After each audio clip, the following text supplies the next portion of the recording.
he has spoken on the topics faith, family and freedom in Cuba, Belgium, Brazil, Congo, UK and all over the USA to crowds from 14 to 40,000. International leadership speaker, trainer and coach. Author of Learn to Raw Leadership, Attitude Hack, Live a More Excellent Life, 5 Battle Strategies of a Victorious Warrior. 2021 President's Lifetime Achievement Award recipient. Founding partner of the John Maxwell team. Toastmaster International Speech Competition semi-finalist. Founder of Tell It Like It Is TV, ThatGuyRocks.com and ThatGuySpeaks.com. Creator of Story Power TV, Transforming Grace TV, and Leading Leaders Podcast. Producer of 4 TV programs and podcasts for Liftable TV and World Trumpet Television as well as multiple social media channels. Please help me welcome J. Loren Norris. On more than one occasion, I've been part of a team that the person in charge was just determined to be the person in charge. They were in charge of their people, in charge of their team, in charge of making sure everything went right. And if you challenge that, if you made it look like you might want that position, you could get canned, or at least pushed aside, or minimized, or a whole lot of other things could happen because that leader, they weren't giving up their spot. They fought to get that spot, and they were going to hold on to it. That's what I want to talk about in this episode of Leading Leaders. Subscribe now for our extensive video library of leadership lessons promoting faith, family, and freedom.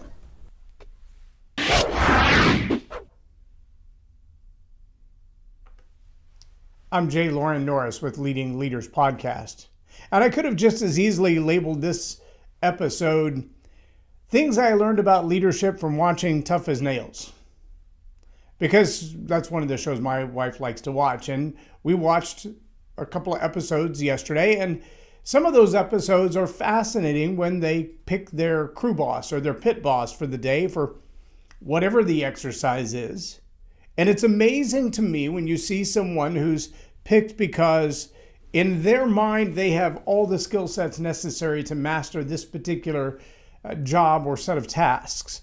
And what they very seldom ask is, who are these people on my team? What is it that I'm trying to get out of them that's going to allow them to be the best?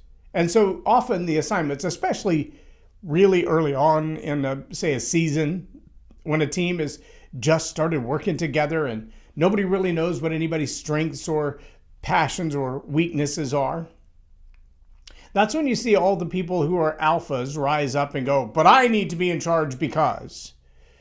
And then it's also fascinating how often their flimsy, weak explanation for being in charge supports their idea.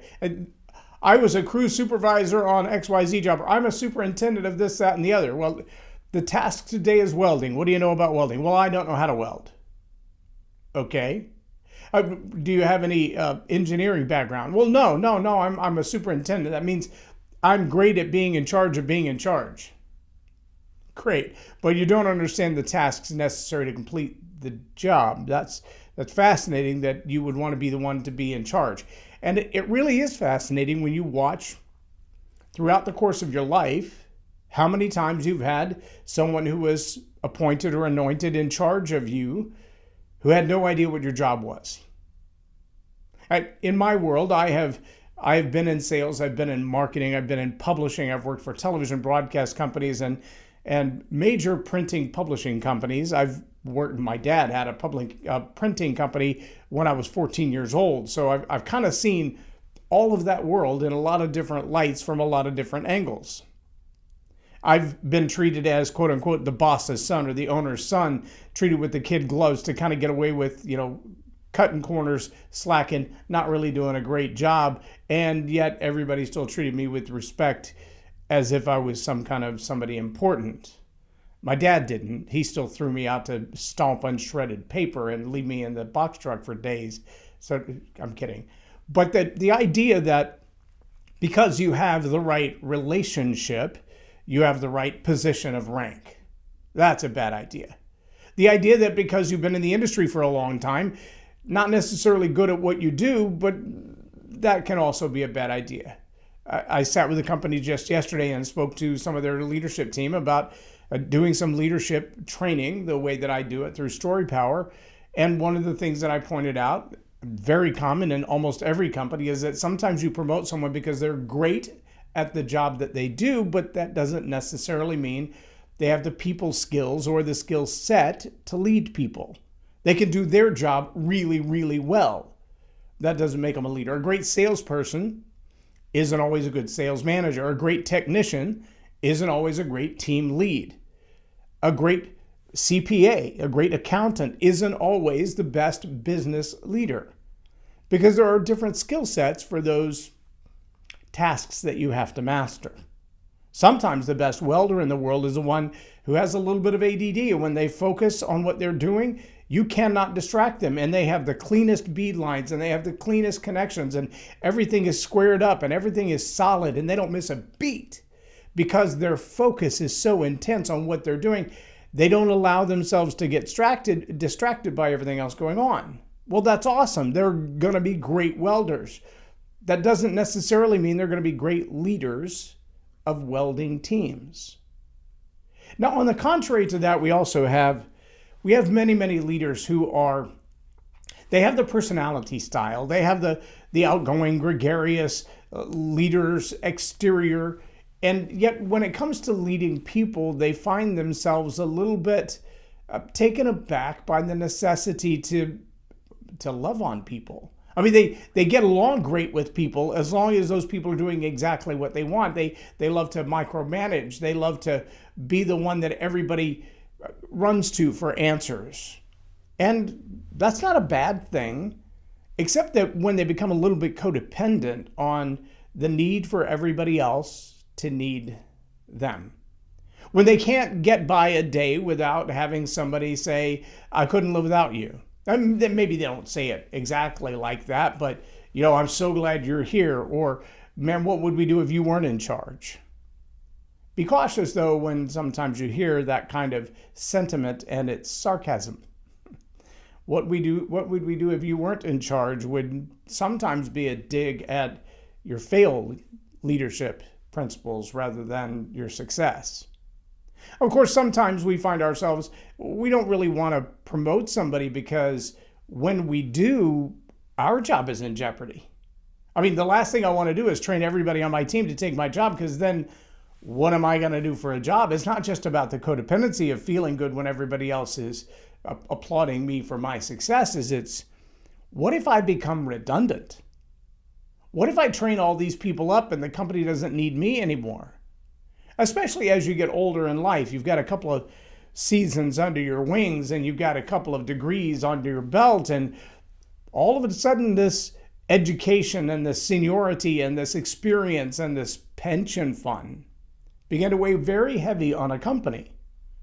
If they think for 5 minutes that they can replace you with someone with half your salary and get more productivity, and if you've already trained them up to your leadership skills, you might get an early retirement opportunity, way earlier than you thought, and maybe not even really retirement, just, a chance to spread your wings and do something completely different, like start over looking for a job. And that's a real fear of people who have been around for a while in the same company, and they've built up that 401k, and they've built up that pension, and they've built up that retirement fund, and they don't want to lose all that, but the company would sure love to save the money on it. And they can replace you for half the cost because you got young people who are so hungry for a job that they want in that position. They want that leadership role. Well, if you've trained them for the leadership role, you may have just worked yourself right out of a job. Never mind the idea of being replaced by a robot. But see, leaders that are concerned about being codependent, needing those accolades for someone to come along and say, wow, what an awesome job you do every day. We couldn't live without you. Or, hey, you still have a job and we're not going to replace you.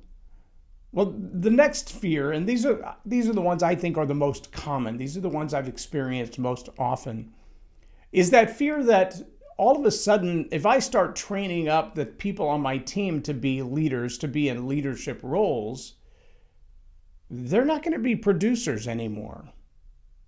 I mean, if they're telling other people what to do, if they're following the mandates and the protocols and the standard operating procedures and minding the business numbers, et cetera, all those things are great. But, if that's what they're focused on and they're not focused on showing up and producing at the same volume that they always have, well, then who's going to show up and produce at the same volume they always have?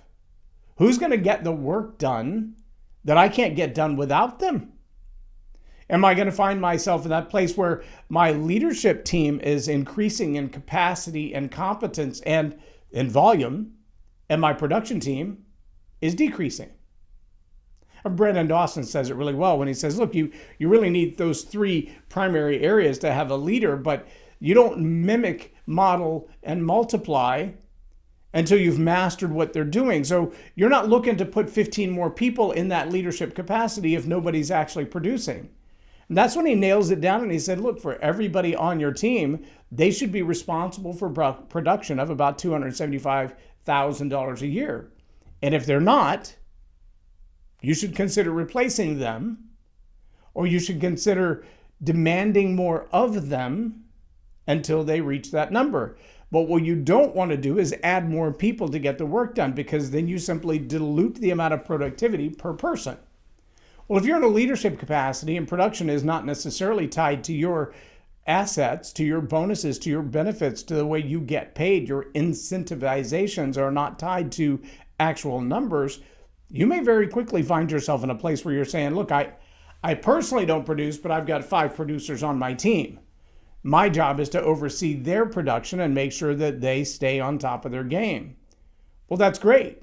But if you promote one of them to do what you do, how many producers do you have now? Well, that's a scary thought as a leader.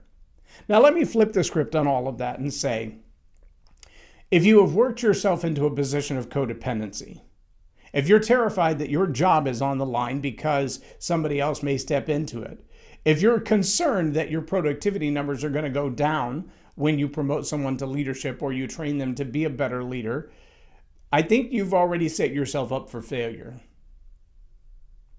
You should have been training those people from day one. Now, the truth is, sometimes that growth doesn't have to be, in fact, often it is not, within your organization. You're preparing them for a great leadership role that may lead them on to another job. It may lead them to start their own organization. It may lead them to rise up beside you and build an entire another line of producers. See, all of these are possibilities that are hidden by the blinders of a leader who is concerned about keeping their job, about being needed, about producing at the highest level, because all of those things are generally signs of insecurity. You're not convinced that your job as a leader is secure because you're afraid somebody's going to take it. When I watch these organizations or these little shows like Tough as Nails is just one example. How many more are there out there where a team is thrown together and nobody knows who anybody is or what their qualifications are or what they're great at? One person is assigned to be the leader to make this happen. And without doing a whole lot of assessment of who's capable or competent of what on their team, they just dive in. It's very common that things will come out in the wash and you'll be like, oh, well, I should have had so-and-so in charge of that. I should have thought about their physical abilities versus their mental abilities. What are they really astute at noticing? What levels of awareness do they have, or education do they have, or experience do they have? That means a lot. One of the confrontations in the show we were watching last night was one guy who was the crew boss for the day, was a very hard-driving, old-style, yell at people to get them to perform kind of a person. One of those kind of like my stepdad who didn't really want to hear the excuses, just fix it. And at several instances, that was exactly his approach. He yelled at people, stop talking, just get the work done. As the show progressed, there was a time that one of the persons who got yelled at to stop talking and just get the work done confronted him, called him out. basically put a wagging finger in his face and said, "Don't ever raise your voice at me like that again." And in the back of my mind, I'm thinking to myself, well, yes, this is a leadership issue, but who really has the issue? Is that the guy who's yelling blindly to get things done and stop talking while he's working on his own task, but not looking to see what the problem was that they were talking about? Or is it the person who got their feelers hurt because somebody raised their voice at them? Both of those are issues. Both of those are issues that need to be addressed. One of them, though, could derail an entire team. When you wear your feelings on your sleeve and you feel like anybody that raises their voice just because they have a loud voice, I have a loud voice, as soon as they raise their voice, you feel put out, you feel attacked, you feel personally put down. That can be a problem.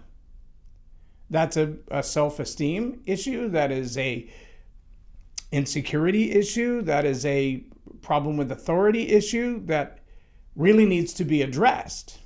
Now, the point that this individual who was upset about being yelled at, the point they were talking about turned out to be the one thing that actually caused the team to lose the challenge.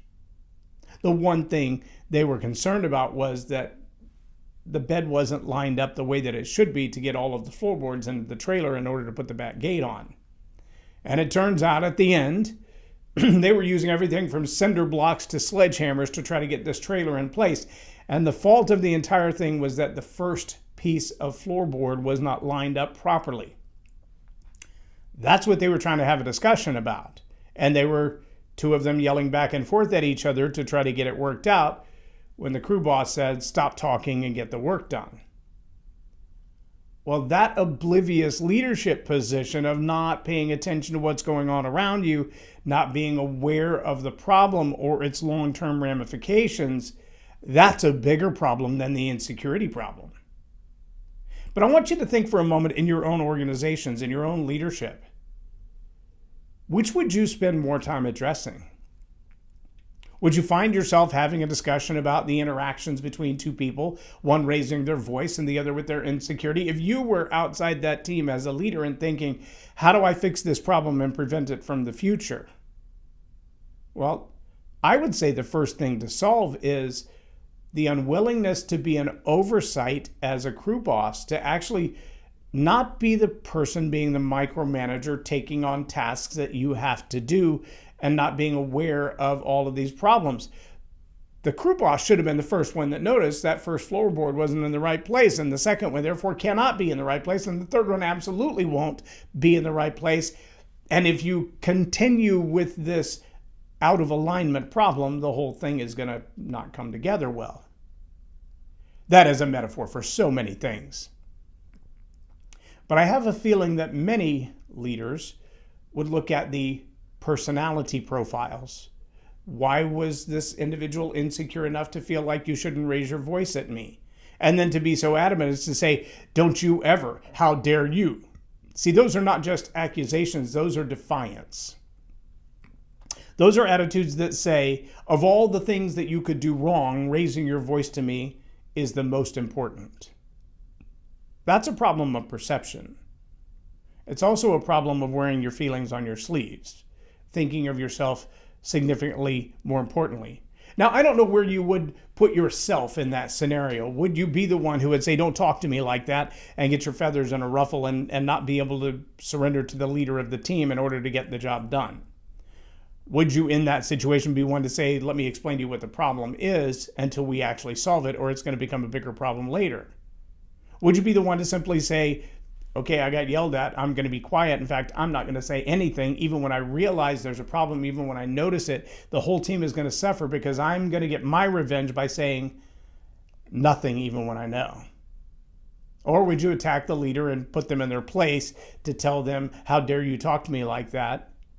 Which was ironic to me that that was the primary correction or recognition, not the problem that was noticed, which was the point of the conversation that was being had that caused the yelling. See, we're dealing with a symptom and not the problem. The problem was a failure at oversight. The symptom was yelling blindly into a situation. The outcome? Hurt feelings, poor leadership, poor execution, and a team fail. The team lost that challenge. And I believe you can go back very clearly to the one set of screws put in the floorboard when it was laying in the wrong spot. Half an inch difference in where the screws were put in. That's a horrible thing. That's like the aircraft that crashes because the landing gear light wasn't down. And they spend all their time staring at the landing gear light, trying to figure out, is it down, is it up, is it down, is it up? We don't know. We can't find the solution. And in the process, they lose sight of the altimeter and crash the thing into the ground. And it wouldn't matter if the landing gear were down or not. When you crashed it in the ground, it's done. If you're a leader and you find yourself in the place of saying, well, listen, I need people to need me. I can't go without this team looking to me as their leader, their savior, the person in charge. By the way, there's a minor detail in words that is a major detail in attitude and approach. Are you in charge of these people, or are these people in your charge? Meaning you're responsible for them, for leading them, for guiding them, for protecting them, for taking care of them, for providing opportunity for them. If you're in charge, you're really just a glorified manager.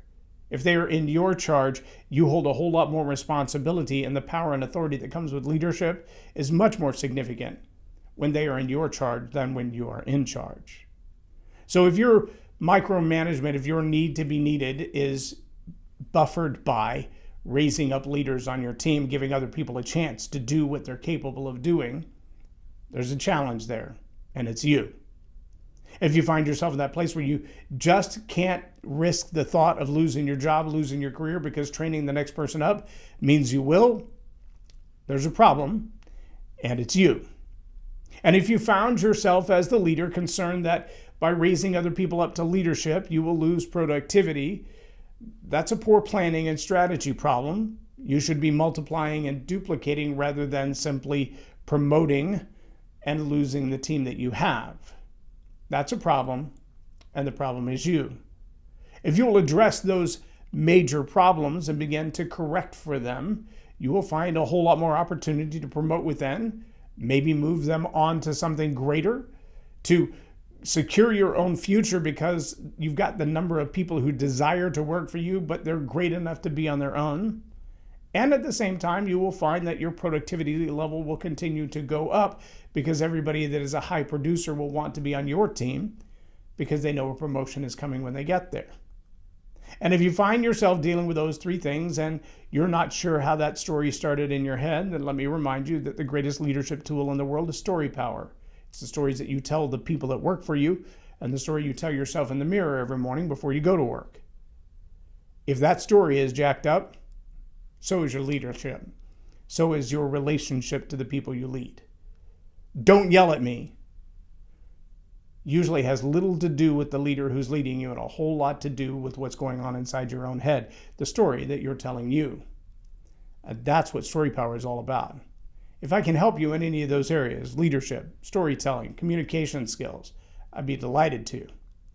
But until next time, make sure that you mind your P's and Q's about not the people you're in charge of, but the ones that are in your charge. I'm Loren Norris with Leading Leaders Podcast for Tell It Like It Is TV. Have a blessed day.